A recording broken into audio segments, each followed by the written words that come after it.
CPI శతాబ్దాల ఉత్సవాల ప్రచార జాతరను జయప్రదం చేయాలని ఆ పార్టీ మాజీ ఎమ్మెల్యే చాడ వెంకటరెడ్డి పిలుపునిచ్చారు. తెలంగాణ సాయుధ పోరాటంలో ఎంతో మంది 4000 యువ కమ్యూనిస్టుల ప్రాణాలను త్యాగం చేశారని తెలిపారు.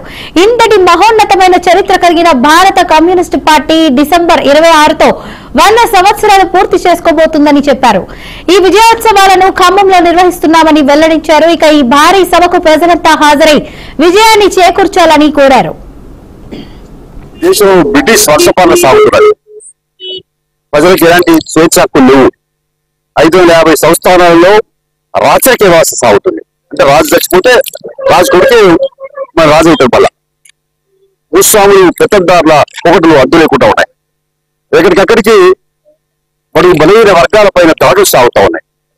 హక్కులు హరించబడతా ఉన్నాయి. మానవ ప్రాణాలకు రక్షణ లేనటువంటి దౌర్భాగ్యమైన రోజు.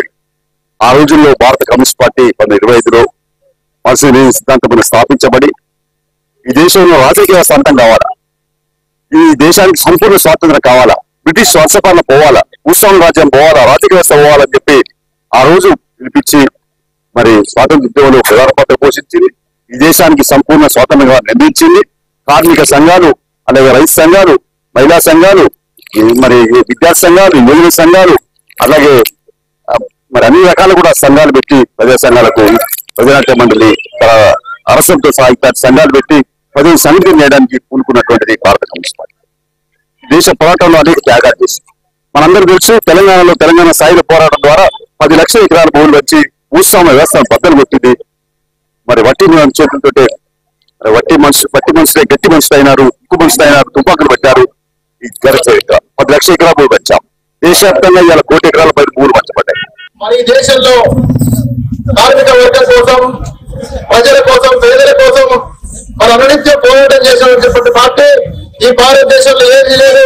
అది సిపిఐ ఎర్రజెండా మాత్రమే చెప్పి సందర్భంగా మీ అందరికీ మనవి చేస్తా ఉన్నాం. మరి ఈ రోజు నిన్న ప్రారంభమైనటువంటి మన బస్సు జాతర కార్యక్రమం తెలంగాణ రాష్ట్రంలో 3 జాతరగా ఏర్పడి నిన్న జూనియర్లో ప్రారంభమైనటువంటి జాతర మంచిర్యాల బెల్లంపల్లి నుంచి ఇవాళ గోదావరికి రావడం జరిగింది. ఇప్పుడు పెద్దపల్లికి రావడం జరిగింది. మరి యొక్క జాతరకు నాయకత్వం వహిస్తున్నటువంటి మన పార్టీ సీనియర్ నాయకులు, మాజీ శాసనసభ్యులు చాడ వెంకటరెడ్డి గారికి, అదేవిధంగా ఈ జాతరకు నాయకత్వం వహిస్తున్నటువంటి మన తగ్గలపల్లి శ్రీనివాస గారు. మరి ఈ దేశంలో